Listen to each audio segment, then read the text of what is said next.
right.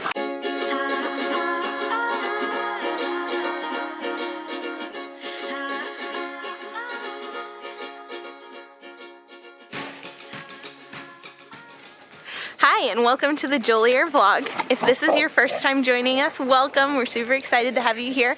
Be sure to subscribe so you never miss another episode. I'm sure you're gonna love it, hopefully. It's just our crazy life. If you're a returning subscriber, if you've seen our vlog episodes before, I'm glad to have you back. I wanted to give you guys an update on our life. We haven't published a vlog episode in about 3 months, and a lot has happened since then. And so I wanted to tell you a bit about what's going on in our life and future changes that we're going to be making, and just how we hope the rest of our year is going to go. Sorry, if the camera moves, it's because I got dogs jumping on me. But anyway, so yeah, in January 1st of 2020, we totally had this vision of how we thought this year would go. And it definitely has not gone that way. And I know that's the case for a lot of people.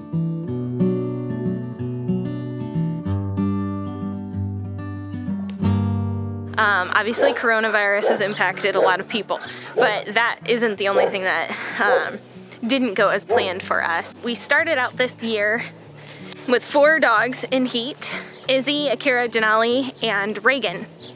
And we were super excited because this was going to be our first time that we get to use Duke as a stud.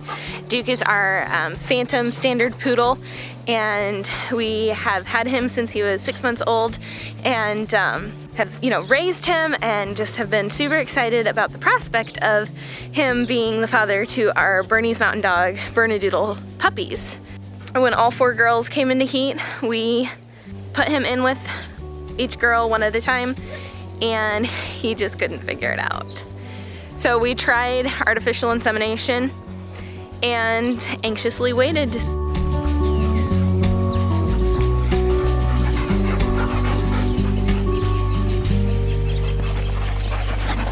Oh my goodness.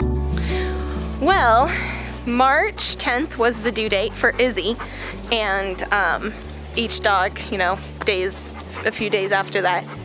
And March 10th came, and it went, and that whole week came and went, and no puppies.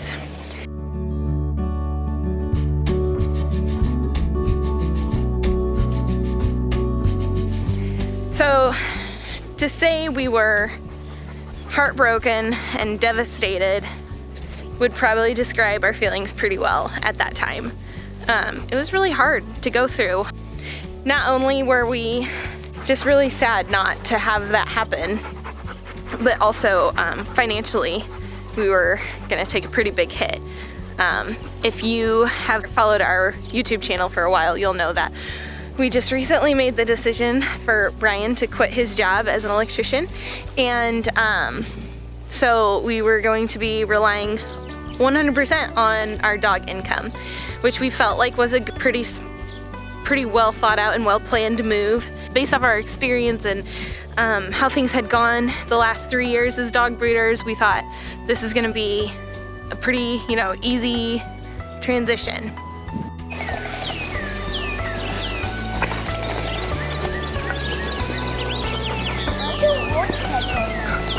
Thankfully, we did have some money saved up. So while we would have a huge loss of income over the next 6 months, we had enough money saved up to make it. So we're okay, but we have to be really careful now and really tight. Whereas before we would have, had money to spare to get some extra projects done and put some extra money into savings this spring. And so we're just not gonna get to do that this spring. I think even worse than the financial hit that we took with not having the 4 puppies, and the emotional hit of just, having looked forward to it and not having it happen, even worse was just the hit that it took on my faith. We had just prayed so much for not only for puppies, but for healthy puppies and for things to go well with our business.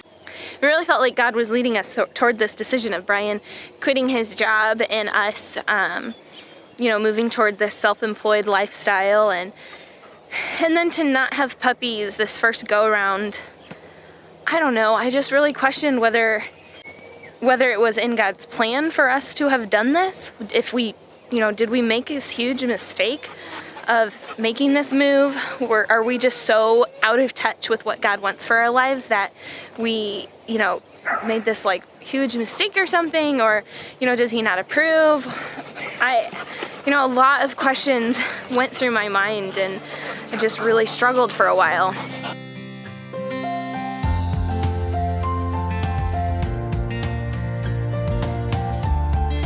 So,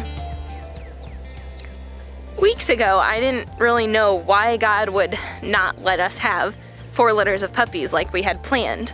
But now I'm starting to realize that his plan is so much greater than ours, and he knew what was going to go on in these weeks and months of dealing with the coronavirus, and he knew how it would probably have damaged our business even further, and that it was better for us to rely on the savings that we have and to rely on him and trust in him and his plan. So I've learned to I have to trust in him, and even though it's really hard, I like to hold on to control and power, and it's really hard to trust in God and have faith, but this has just been a really growing experience for me and for us to realize that he really does have everything under control, and we don't have to worry, and we don't have to stress out. We just need to take it a day at a time and be faithful with what he's given to us and be diligent with the things that he has given to us. So, faith over fear, that has been my mantra lately. Not to fear, but to trust in God and to rely on him.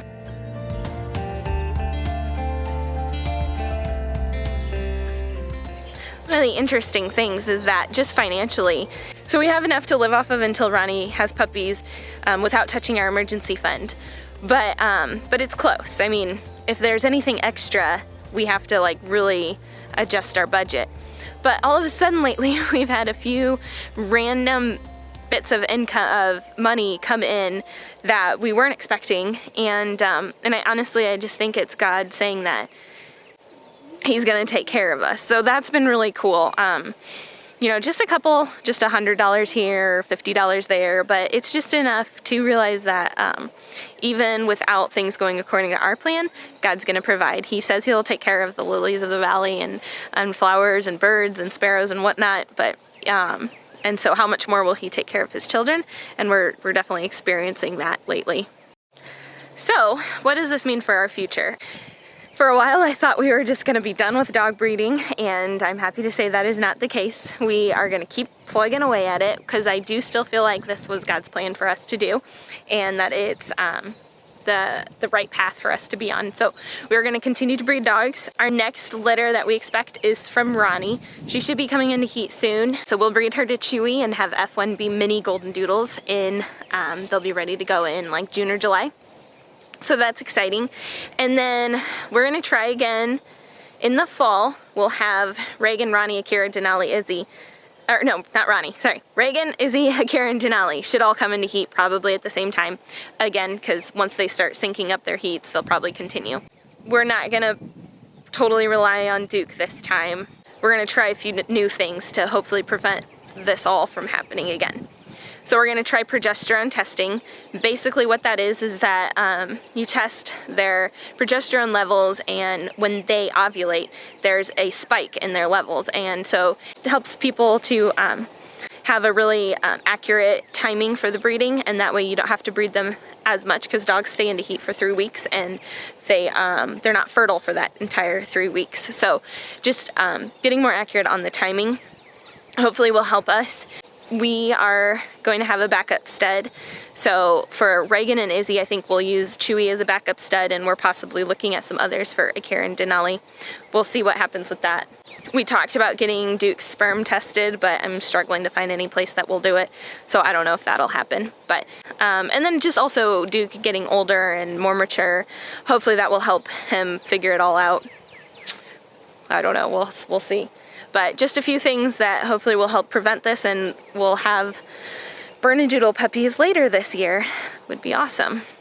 In the meantime, since this is going to be such a slow time for us because we don't have any puppies, and with COVID-19, I mean, everybody is staying home anyway, we are focusing our time and energy toward new projects and new explorations and adventures, which is really exciting. So some of the things we're starting a garden.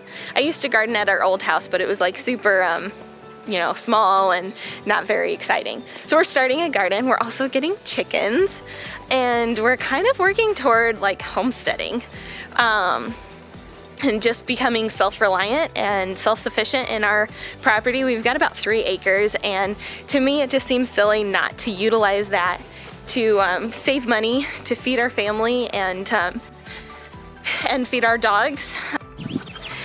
So yeah, this YouTube channel has been, mostly about our family and about our dogs, but I think we're gonna shift it a little towards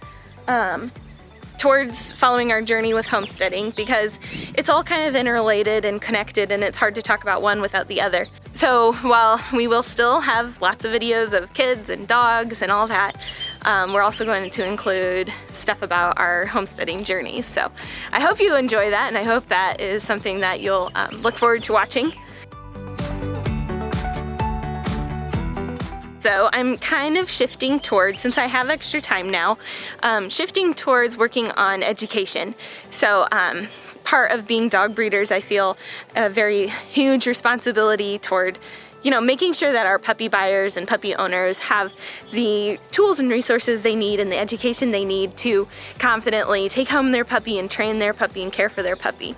So I've been putting up blog posts on our website. I haven't promoted them much, but if you want to check them out, there are some blog posts on grooming, some blog posts on training, one about puppy culture that just explains what puppy culture is. And so if you've heard me talk about puppy culture quite a bit, then you'll definitely want to check that blog post out. And right now I'm working on a huge blog post on potty training and crate training, just to help equip our puppy buyers when they take their puppies home. So those are all I'm super excited about that. If you want to read the blog posts, go to jolyer.com/blog, and you'll find all of them there. I've also put together some free resources for people to take home. There's a free resources to download from your computer. So there's a guide on doodle breeds that it's pretty big. It's like 23 pages, a PDF guide. There's a grooming guide and a puppy culture, a guide to help people learn how to teach their dog manding, which is the polite behavior of a dog that sits to ask for things instead of jump and whine and bark and all that.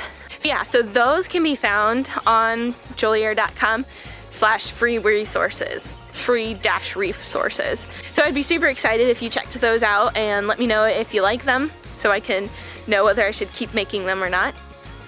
So that's kind of a rundown of where we're at and why we're here, and what we're looking forward to in the future. I mean, I think we have a lot to look forward to and a lot to be thankful for. I would love to hear from you. How has this year been different than what you expected? How are you coping with what's going on in the world, and how are you dealing? I would just love to hear from you. So go ahead and comment below. So thank you so much for joining me. Please subscribe to our channel because we're gonna have lots of fun videos coming up soon. All right, have a great one.